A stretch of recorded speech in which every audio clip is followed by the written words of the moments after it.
said about right after the election, I think in November, that I was sort of curious how much Democrats would test the will of Governor-elect Bob Ferguson, because he ran as a moderate.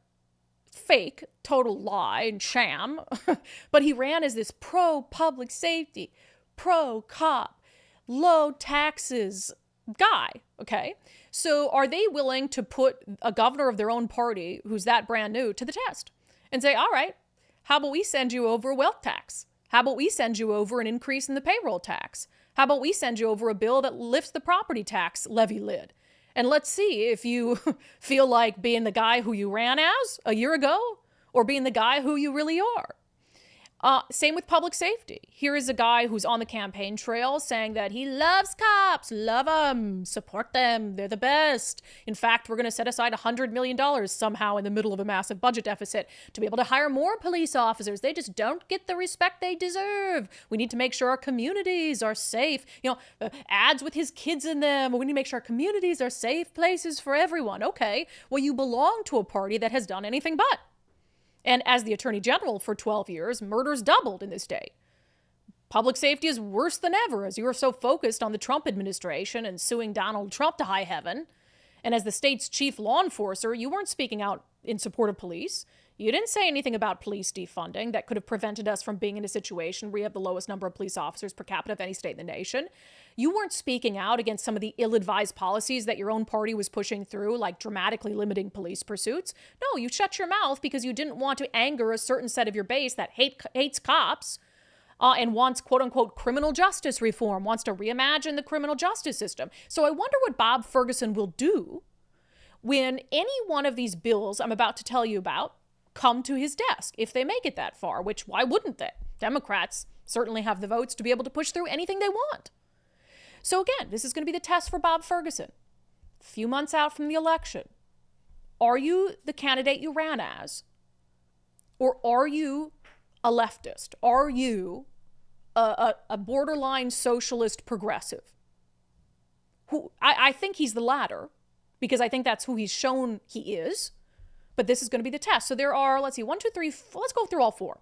4 public safety bills. I always love how the most extremist bills on the public safety front, the most pro-criminal bills, end up in the public safety committee. Like, it's not public safety. It's the opposite of that.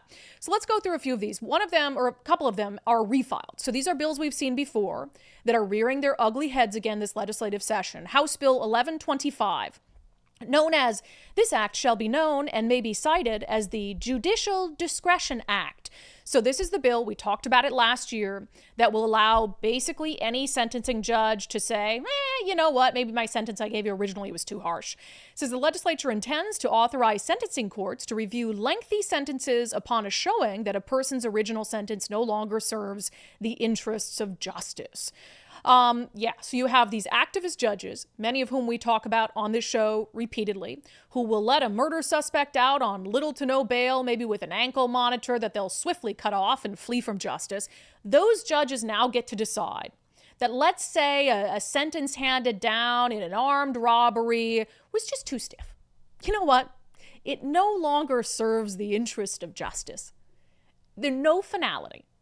Talked a lot about this last year when it comes to victims, because apparently lawmakers in Olympia, victims don't even factor into the equation.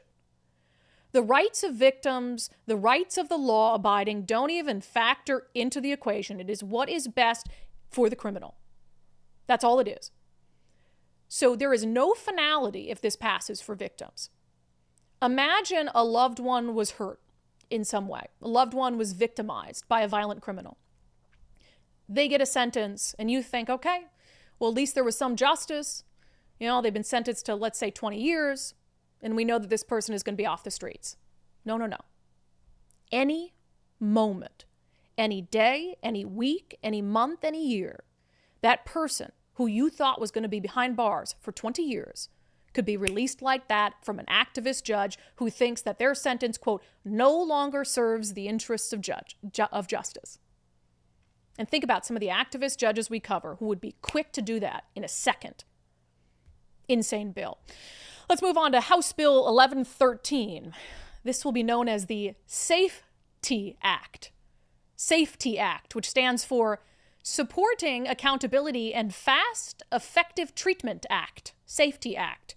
1113. The court may, upon the motion of either party, agree to dismiss a defendant's simple misdemeanor or gross misdemeanor charge following court-ordered conditions for a period not to exceed 12 months. So essentially what the Safety Act does is it makes it easier for an activist judge to just say, don't worry about your gross misdemeanor. Don't worry about your misdemeanor. Gross misdemeanor, which, by the way, a lot of felony crimes are pled down to gross misdemeanors. Again, both of those bills give more power to Inslee-appointed activist judges who then go on to run unopposed, who get to keep their seats despite all their bad decisions, despite all of the detrimental things they've done in the interest of, not in the interest of criminals and not in public safety.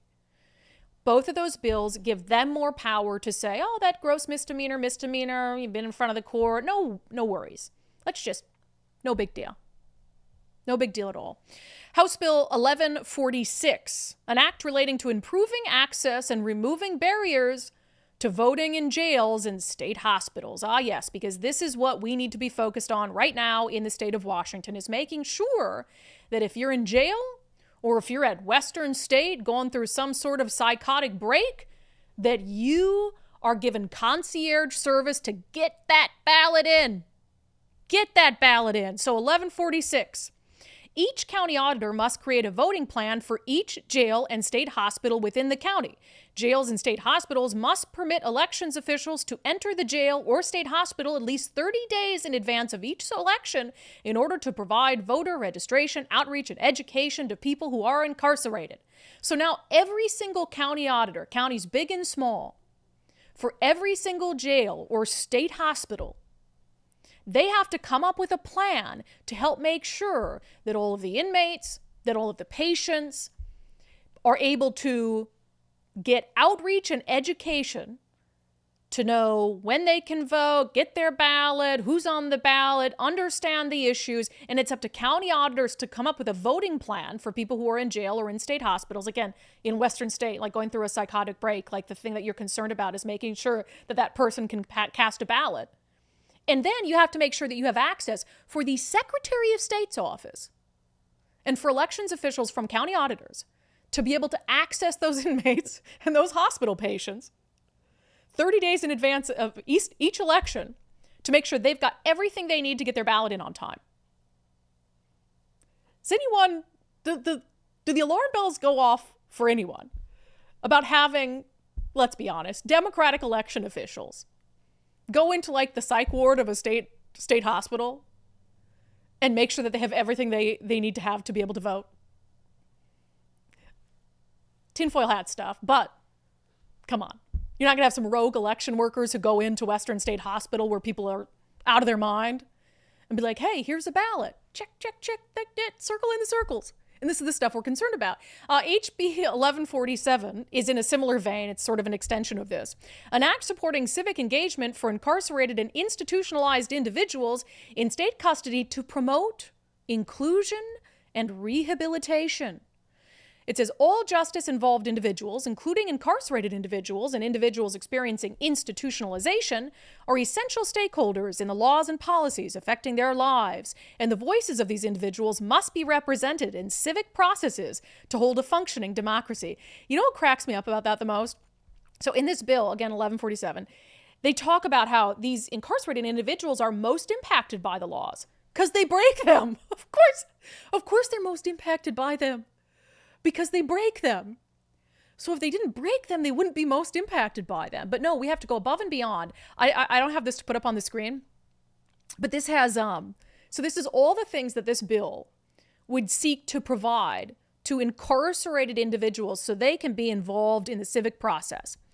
It says, they have a right to civic engagement. All state and local agencies shall ensure that individuals can fully exercise civic engagement, which includes, but is not limited to, forming political organizations or groups, organizing and communicating with members of community groups, registering as voters in accordance with state law, meeting with, supporting, or engaging with political candidates or campaign staff, accessing. So that means that this is going to give more of a pipeline for the Democrats to be able to send in candidates and campaign staff into prisons, because now this is part of their civic engagement that's going to be protected under state law.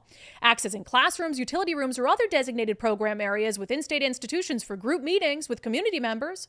Fully participate in teleconference and video conference meetings and proceedings with community groups, working groups, legislative bodies, organizations, institutions, panels, or forums, and be free from punishment or retaliation for participating in civic processes or exercising these rights. Essentially, what this bill is going to strive to do is to be able to set up little democratic groups within state prisons so they can get the prison population to turn out and vote for them.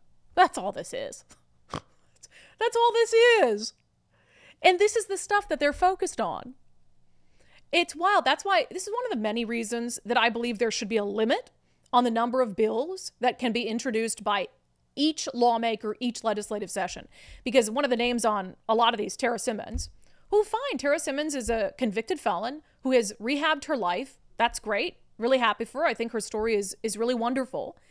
But then she turns around and focuses solely on sort of expanding, quote unquote, opportunities for incarcerated populations and completely ignoring, and they account for a small sliver of our total population. She's has an almost single-minded focus on improving the lives of criminals. And meanwhile, and no interest or focus on improving the lives of hardworking, law-abiding people who are just trying to get by. Man, I'm down to one bill a person. We don't need it. We have thousands of laws on the books. Thousands. And every year they introduce hundreds upon hundreds upon hundreds of more. And there's so many stupid examples you could look to, like the no octopus farming bill, when we don't even farm octopus in Washington state. Octopi. Octopuses. We discussed this. I can't remember which one I landed on. We got to make it the evergreen state, or we got to make pickleball our state. One bill a legislator. If I were the governor, I would veto. You get one. You get to send one to my desk that you're the prime sponsor. Every bill that comes to my desk after that has your name on it as a prime sponsor, is vetoed. So you better be real picky about which bill it is that you advocate for and send to my desk, because every single one after that, veto.